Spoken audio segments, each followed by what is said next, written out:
That is Elizabeth Dole, Ladies and Senator gentlemen, Dole's wife, please remain entering standing for the rotunda. invocation delivered by House Chaplain Margaret Gruen-Kibben. Would you pray with me? Holy and eternal God, to this grand hall and from across the country, we come to this moment with deep gratitude for the life and legacy of Senator Robert Joseph Dole. We are grateful that in his selfless devotion to you and to these United States, he has revealed to us what moral and faithful service should be. As we honor his 79 years of standing up for what's right, we stand before you to offer our heartfelt prayers. We ask that the influence Senator Dole has had on countless people, leaders, neighbors, and strangers alike would not be without long-lasting fruit. In extolling Senator Dole's unequaled integrity, disarming humor, and deep compassion, may we be inspired to reach into the depths of our own small-town virtues or our big city bravado to emulate this plain-spoken statesman, this decorated war hero, this, your humble servant. We commend this tribute to you that you would enable us to find just the right words to honor this righteous man, that you would encourage us to imitate this inspiring servant, that you would equip us to carry forth with the faith of this faithful leader. We pray this in the strength of your name. Amen. Ladies and gentlemen, please take your seats.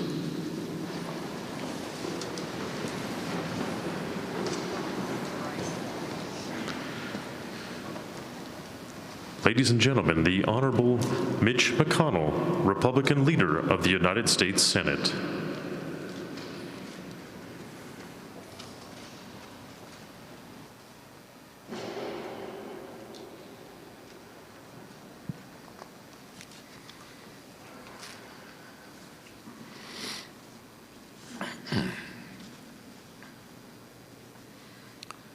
On April 14th, 1969, Senator Bob Dole delivered his first floor speech. He said, quote, "The task ahead is monumental." And this was before Bob knew he'd end up leading a conference of 53 senators. Years later, after he had become leader, Bob described his Senate management challenges with his trademark wit. "If I'd known," he said, "we were going to win control of the Senate, we'd have run better candidates." I swear, Bob could have made it as a stand-up comic. But in that maiden speech, Bob was earnest. He was already championing a signature cause, helping Americans with disabilities. "The task ahead is monumental," he said, "but I'm confident that there are forces in America ready and willing to meet the challenge." Bob Dole himself was certainly proof of that. That maiden speech came 24 years to the day after he sustained his combat wounds in Italy. Bob had already risen to a monumental task. He'd taken the fight to the Nazis, and he'd nearly paid for it with his life. Through all his decades in public service, Bob Dole knew exactly where he came from. A son of Dust Bowl hardship, who was laser-focused on food security and rural issues. A wounded warrior who spent decades carrying fellow veterans and Americans with disabilities on his shoulders. Bob was the last of the greatest generation to run for president, but he was never stuck in the past. His roots ran deep. but he was always looking to new horizons. From that first speech, through his years in leadership, through Bob's incredibly active retirement in name only, he built brighter futures for millions. Bob was blessed with long life to watch this legacy take effect. But that was no accident. Bob liked to joke that he planned for longevity by closely studying our most senior colleagues. He had a whole comedy routine about how he had tried to copy Strom Thurmond's eating habits. If Strom takes a shrimp, I take a shrimp. If he eats a banana, I eat a banana. But the real engine behind Bob's 98 remarkable years was his love for Elizabeth and for Robin, for public service, for Kansas, and for America. Today, we honor the amazing life that love created. And we thank God, the source of all love, both for Bob's incredible journey here in this life and for the fact that he has entered his eternal reward in the next.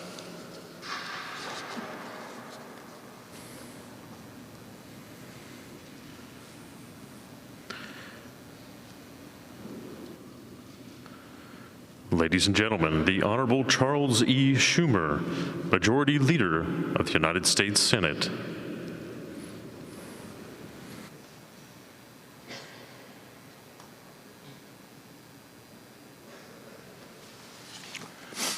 Mr. President, Madam Vice President, Madam Speaker, Leader McConnell, Leader McCarthy, distinguished guests, dear colleagues, and most importantly, Senator Elizabeth Dole and Robin.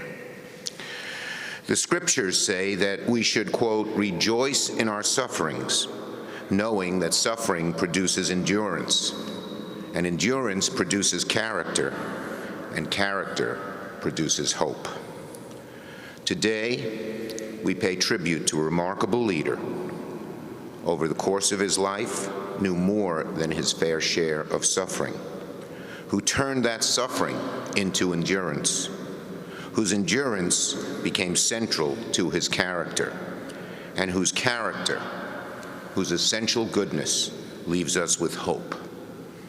Hope that we will continue to see good men and women in this country like the one to whom we say goodbye today.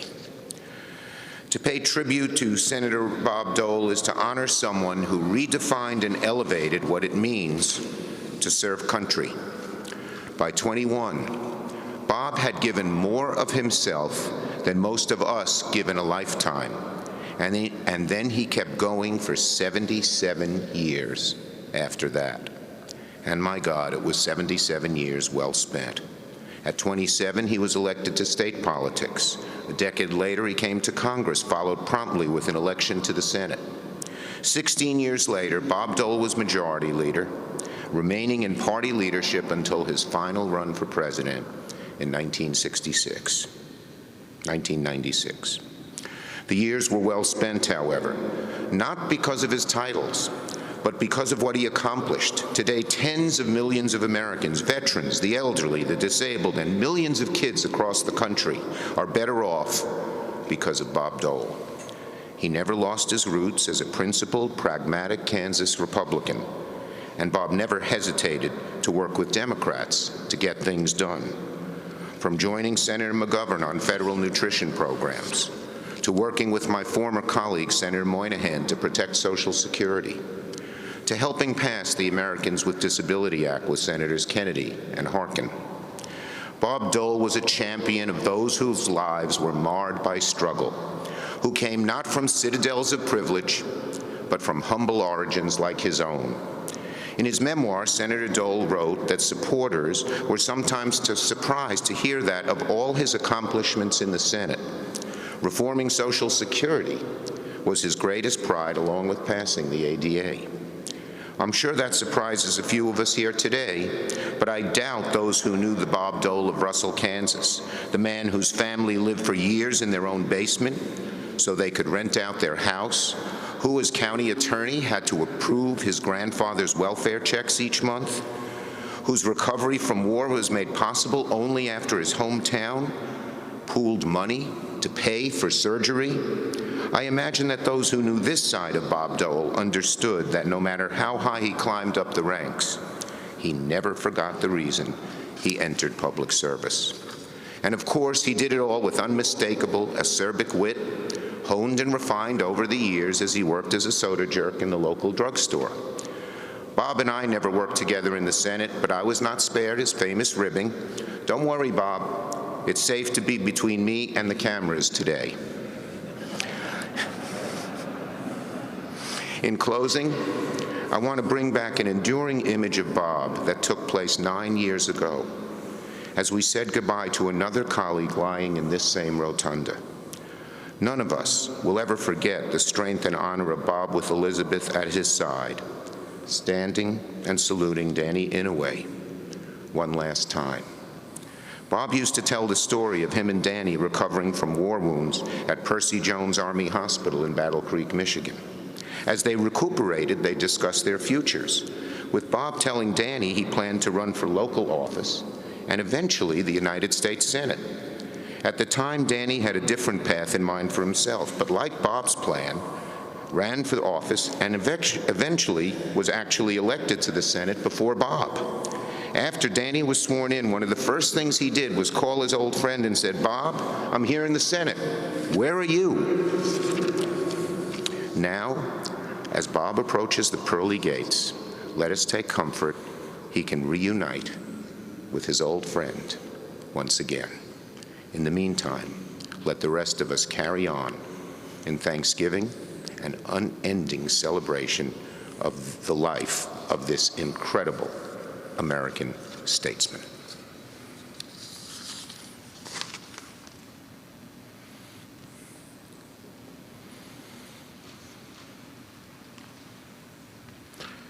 Ladies and gentlemen, the Honorable Nancy Pelosi, Speaker of the United States House of Representatives.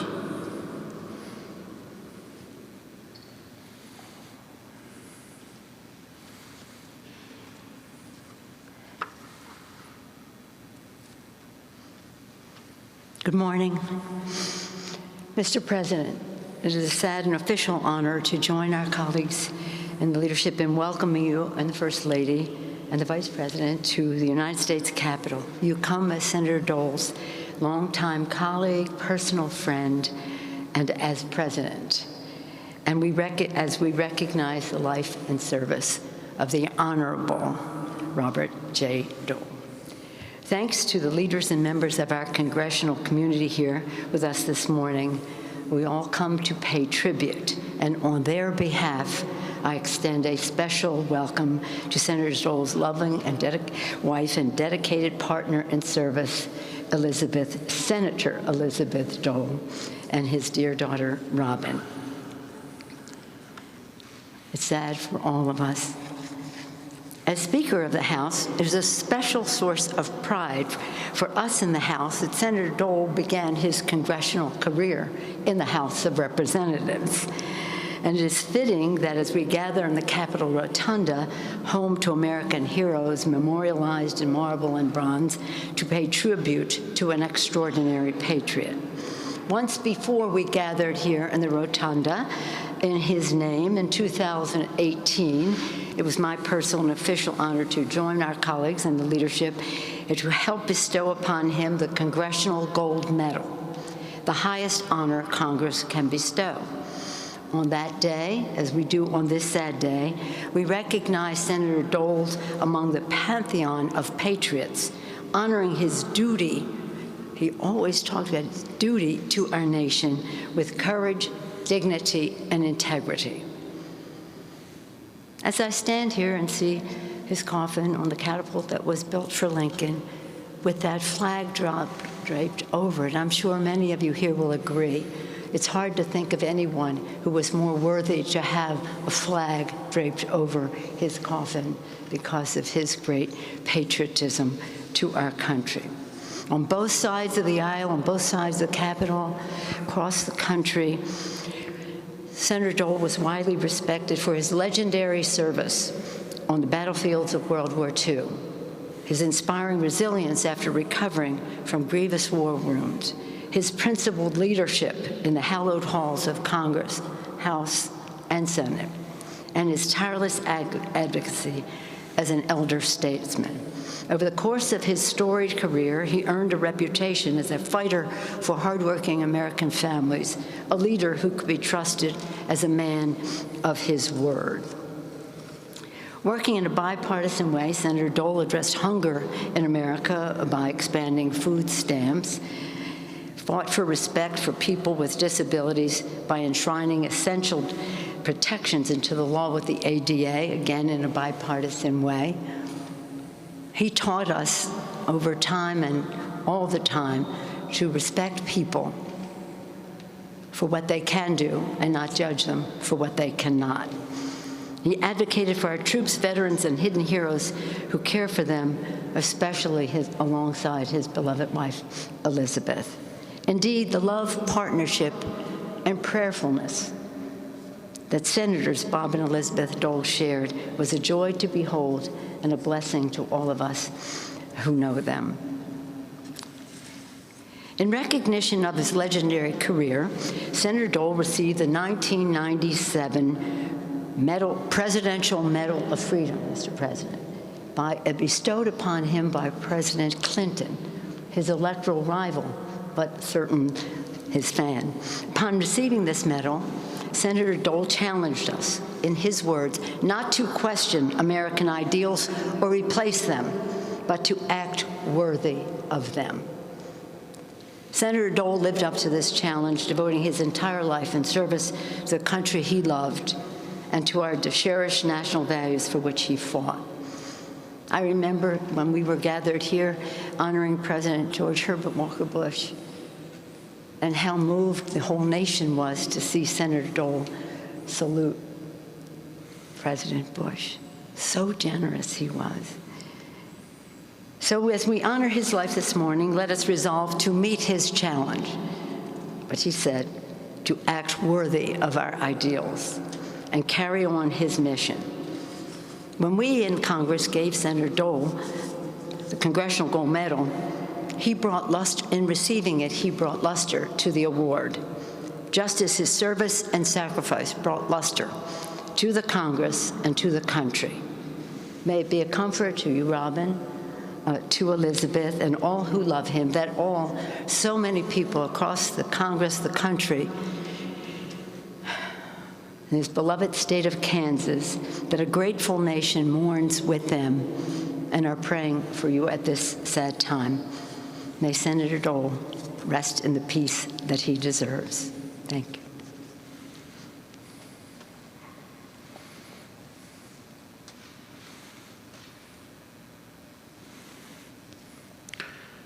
Ladies and gentlemen, the Honorable Joseph R. Biden, Jr., President of the United States.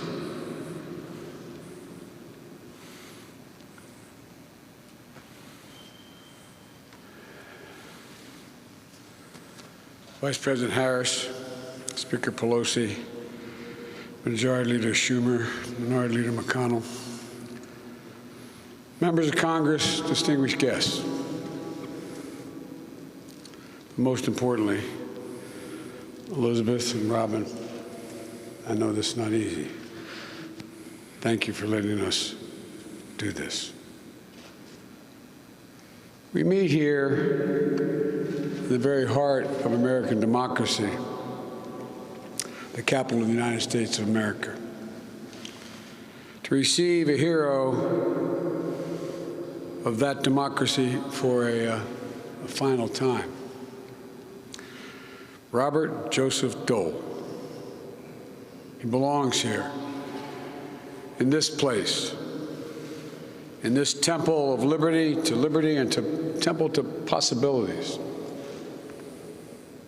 Bob Dole loved this capital.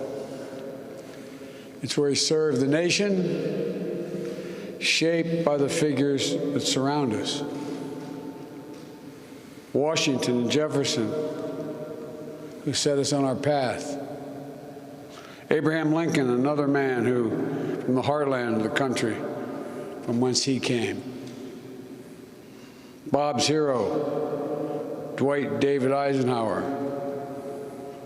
Martin Luther King Jr., whom Bob helped pass legislation honoring the great civil rights leader with a federal holiday. Bob stood up and got that done. Gerald Ford, who served here and with whom Bob sought the Vice President of the United States. In a sentence, Bob belongs here. He, too, was a giant of our history. And that's not hyperbole, it's real. Of wit and grace, of principle and persistence, of courage and conviction. I had the great honor of serving with Bob, as many of you around this casket have. I served with him for 25 years. He did have great wit. They once asked him, why in God's name did he vote to continue to fund Amtrak? He said, because if he didn't, Biden would stay overnight and cause more trouble. I commuted every day. It's a true story. He was the deciding vote. Well, you know, Bob and I, like many of us here, we disagreed on a number of things, but not on any of the fundamental things. We still found a way to work together. We genuinely respected one another as colleagues and as fellow Americans. It was real. It wasn't fake. And we became great friends. And because Bob deserves a final word, I'd like to read a portion of his final message that he left to the country, that I hope we all listen to in the days and weeks, months to come.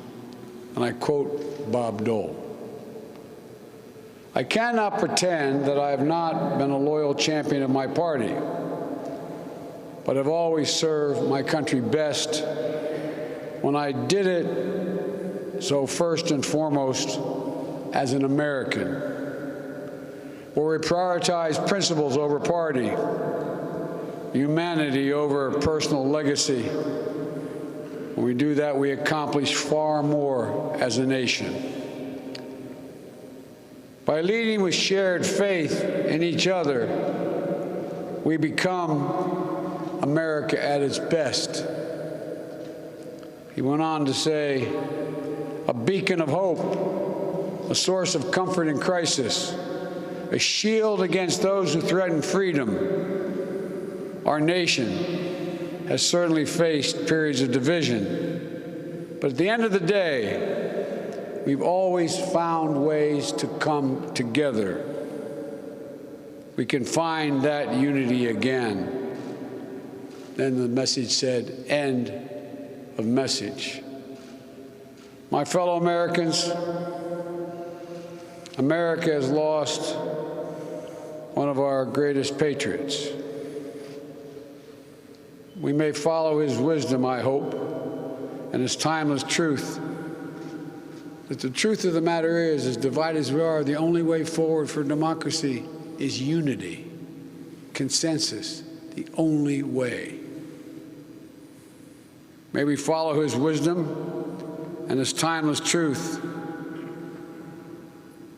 and reach consensus on the basic fundamental principles we all agree on. May God bless Bob Dole. May God bless America. And may God protect our troops.